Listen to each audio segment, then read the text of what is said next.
Divine Intimacy number 158, Loving Attention to God. Presence of God.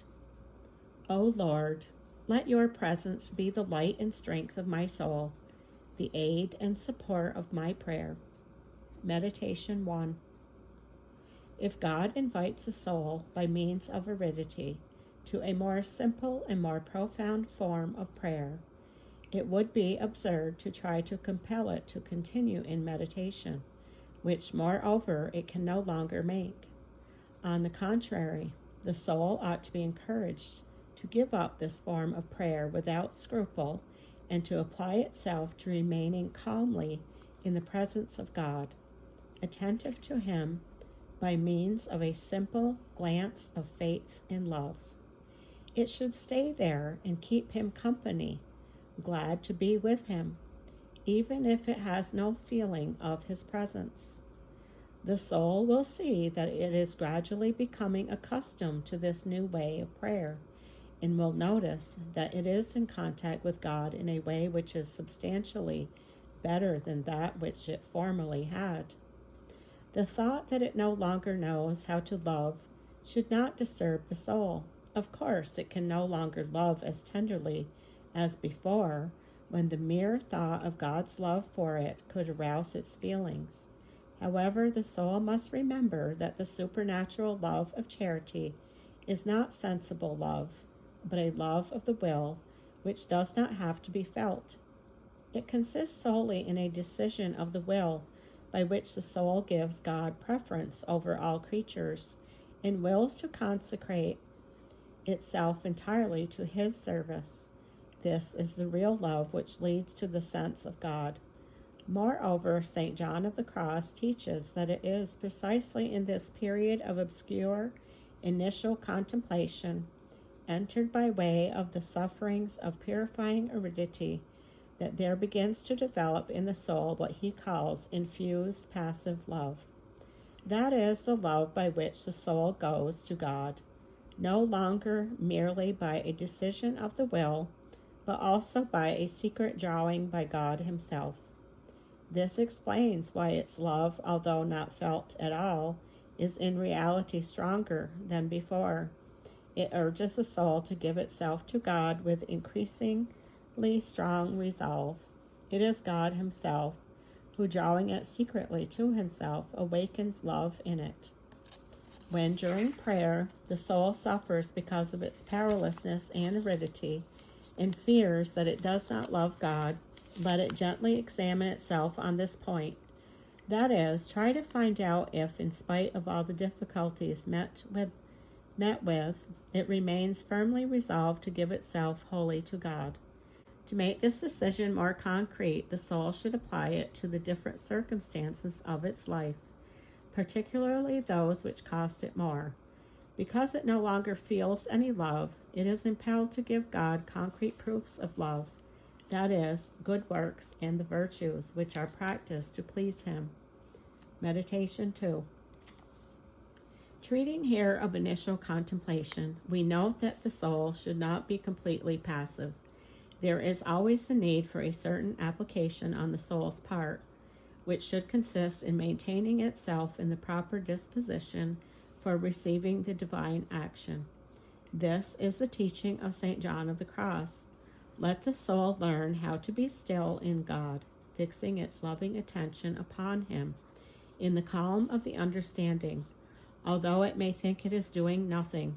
AS 2, 15,5.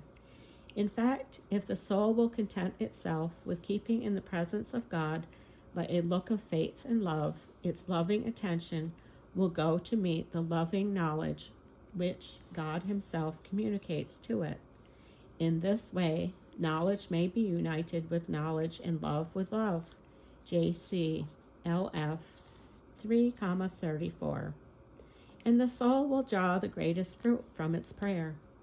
However, this loving knowledge which God infuses is tenuous and delicate. It never comes by way of clear, distinct concepts, but consists in a general obscure sense of God, who secretly enamors the soul without the assistance of feeling. This is why the soul, especially at first, cannot understand, and as it has been accustomed to proceed by way of reasoning and sensible affections, it has the impression that it is no longer doing anything. So strong is this sentiment that the soul would often like to return to meditation, in which it felt that it did something. But St. John of the Cross puts it on guard. In spite of all its efforts, it would gain nothing, and would only succeed in disturbing God's action within it. However, the saint's words should not lead us to believe that the soul no longer needs to make use of some good thought or a little meditation. A delicate, attentive soul will know when it is in the presence of God, even in aridity, and that awareness will suffice for its prayer. On the contrary, it will see when it is rambling uselessly and needs some good thought to recollect itself in God. Colloquy. O God, my God, why hast thou forsaken me? Far from my salvation are the words of my sins. O my God, I shall cry day by day, and thou wilt not hear, and by night, and it shall not be reputed as folly in me. But thou dwellest in the holy place, the praise of Israel. In thee have our fathers hoped. They have hoped, and thou hast delivered them. They cried to thee, and they were saved. They trusted in thee, and were not confounded. But I am a worm, and no man. I am poured out like water, and all my bones are scattered. My heart has become like wax melting. My tongue hath cleaved to my jaws. Psalm 21, 2:16. When I would sing your praises, my voice stops in my throat. O Lord, I have scarcely enough courage to raise my eyes to you, and yet it is my great desire to love you. I should like to tell you that I love you, but I dare not, for my heart is like stone, cold and hard as marble. What shall I do, O Lord, in such aridity? I shall disclose my misery to you.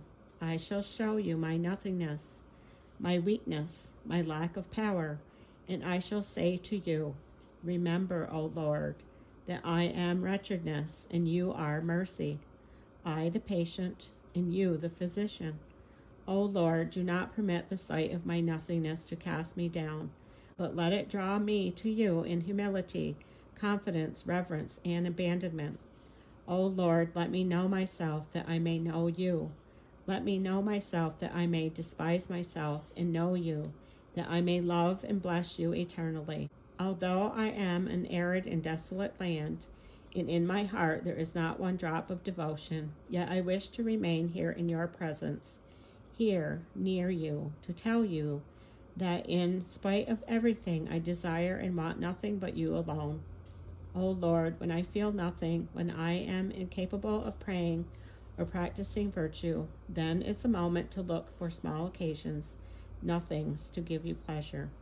For example, a smile, a friendly word, when I should much prefer to say nothing at all, or look bored. When I find no occasions, at least I want to keep telling you that I love you. It is not difficult, and it keeps the fire of love going, even if that fire were to seem wholly out. I should throw little bits of straw on the ashes, little acts of virtue and of charity, and I am sure that with your help, the fire would be enkindled again. TCJ Letters 122. End of number 158. Loving Attention to God.